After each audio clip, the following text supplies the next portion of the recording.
Ladies and gentlemen, welcome to Minecraft Snapshot 20W45A. Oh my goodness. I saw that this snapshot came out. I got a ping the instant it came out from a server I'm in. I thought it was fake. I went and checked. It's not. Let's take a look at what it has to offer for us. So as with the 1.16 snapshots, you'll notice not much has changed in this first version. They showed a lot at Minecon, but not much of that has actually made it into the game yet, so I'll show you what we do have access to in this first of the 1.17 snapshots. But of course, with this being the Caves and Cliffs update, we're gonna have to head underground. Immediately descending into the underworld, you'll notice we've got these nice amethyst balls. Geodes, I believe they're called. Let me check. Geodes. They are called geodes. And these have a couple of things going on already. We have this outer layer called tuff, and then a layer of calcite. I'm assuming that's just like in a real geode, so if you're digging around, you'll see this slightly different stone, slightly even more differenter stone, and then you're in with the amethyst. Now personally, my favorite part about the amethyst is the sound that it makes. Listen to this. Oh, it's beautiful. Everything makes that sound.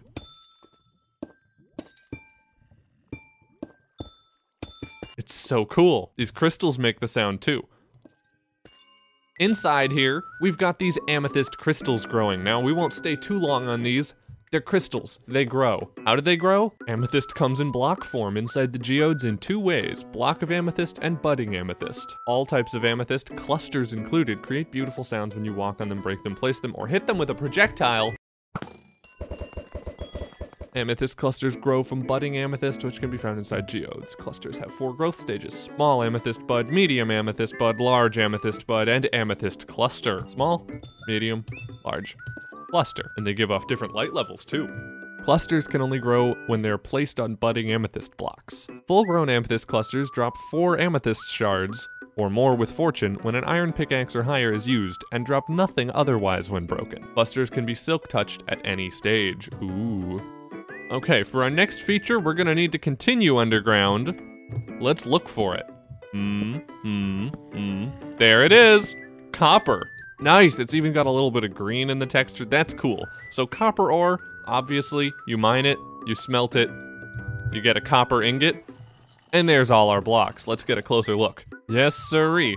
This copper comes in multiple variations. You've got copper block, and you've got cut copper, and they all go from lightly weathered to semi-weathered to weathered. Now, copper, as it's left out in your world, it will gradually age. So every 50 to 82 Minecraft days, a copper block will oxidize 1 stage. It seems this update comes with quite a few new honey features, because let's be real, they were a little underutilized when they first came out. So honey mixed with copper blocks and create waxed copper. So it's just 1 block, 1 honey. We'll create a waxed, semi-weathered cut copper. Oh boy, those names are gonna be fun to say.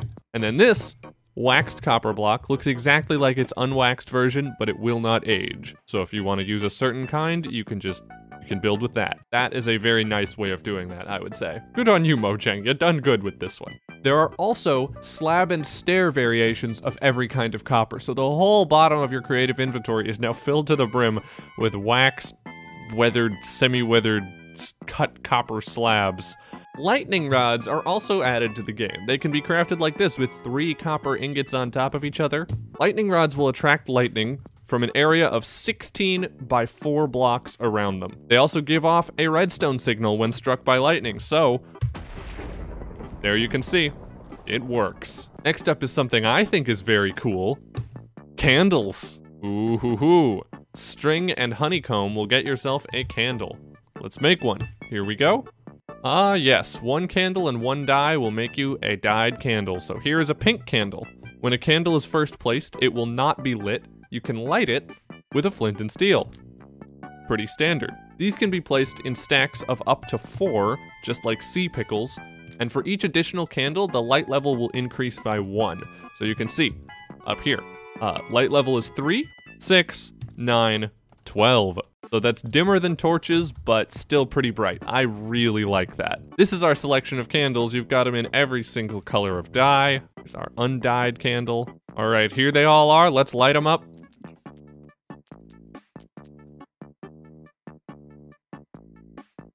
And there they are. Looking pretty good. In messing around with candles a little bit more, I discovered that you can right-click them to extinguish them, that's kinda neat, and that they can be relit using a flint and steel inside of a dispenser. Not with a fire charge, though. It just does that. But of course, they can be lit with a fire charge by hand. Now let's get on to those amethyst shards. These are what you get from mining the crystals inside the geodes. These will let you do quite a few very cool things. First of all, they can be used to make a spyglass. It's Optifine Zoom. You hold it, right click, it makes a nice sound, listen to that. So we can use this to spy on salmon. Got a little lens flare on it, that's kinda cute.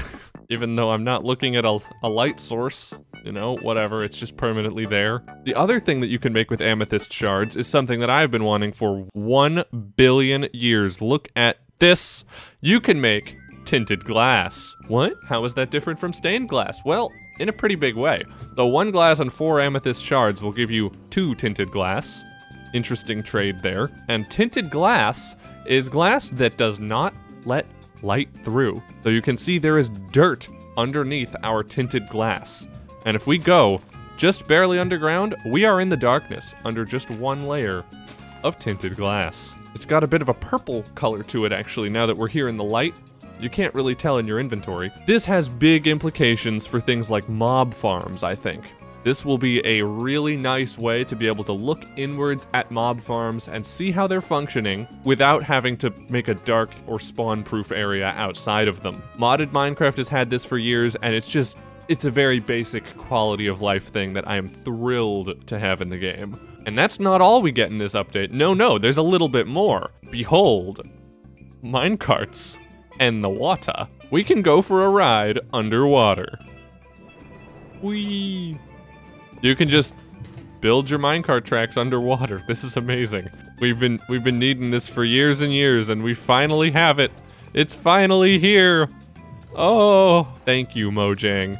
Now I can finally fulfill my dreams. When I was a young boy, I tried to build an underwater roller coaster and was sorely disappointed, but no longer. You do get weird looking things like this. You might need to waterlog stuff to make it look good. So this means that no more will flowing water destroy rails. So if we have something like this, rails will be able to contain water, I do believe. Yep, look at that. You know you've been in this game for too long when this starts to look really exciting. Let's take her for a spin.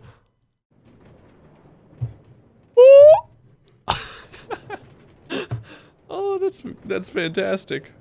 That's just great. I love it. Oh yes, something I'm sure every Minecrafter can relate to is throwing down too many bottles of enchanting, and suddenly your game crashes because of all the experience orbs floating around. Well, no more. Hold on. What does a spyglass do in third person? Well,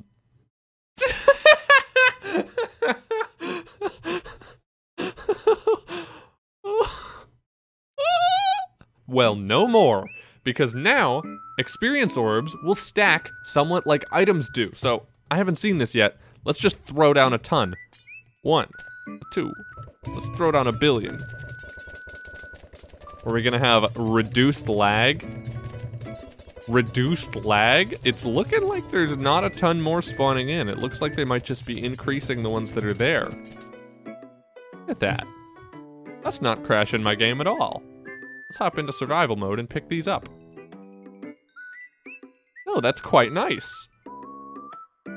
Yeah, look at that. It's not... I mean, it's a little laggy.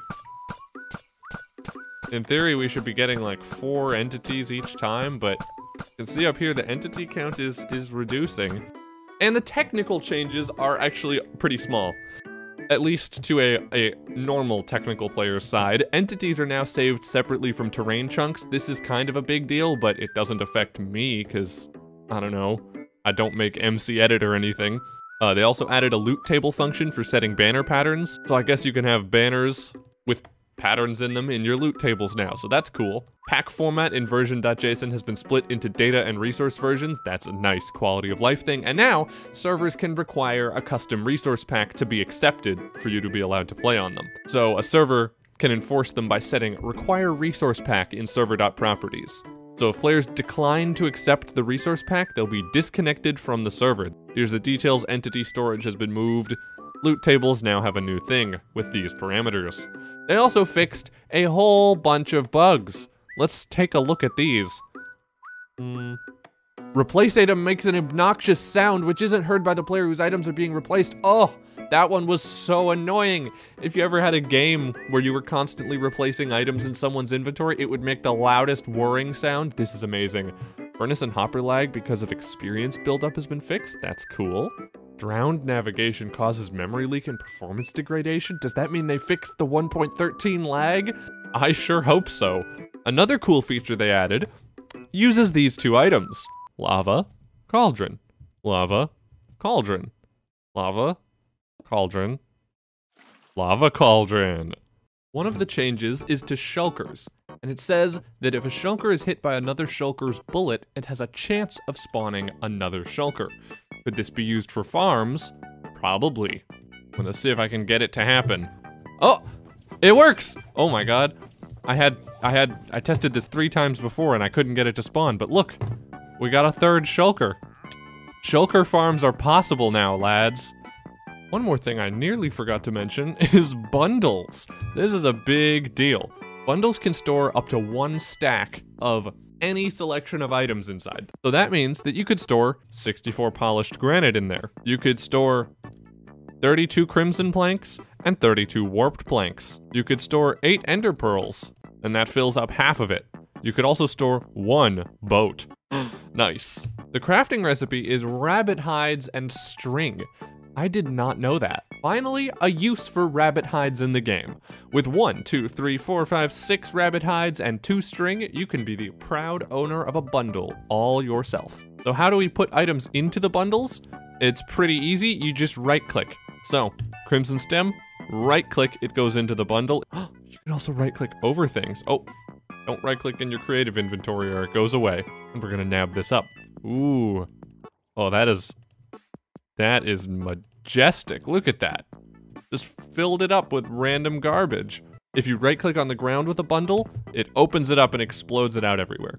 Hi, I'm greeting you in the river with all these subscribers of mine to tell you that I've just gotten 1,000 subscribers and I'm very excited about that. You want to subscribe? You should. That's about it. Thanks for watching, and thanks for 1,000 subscribers.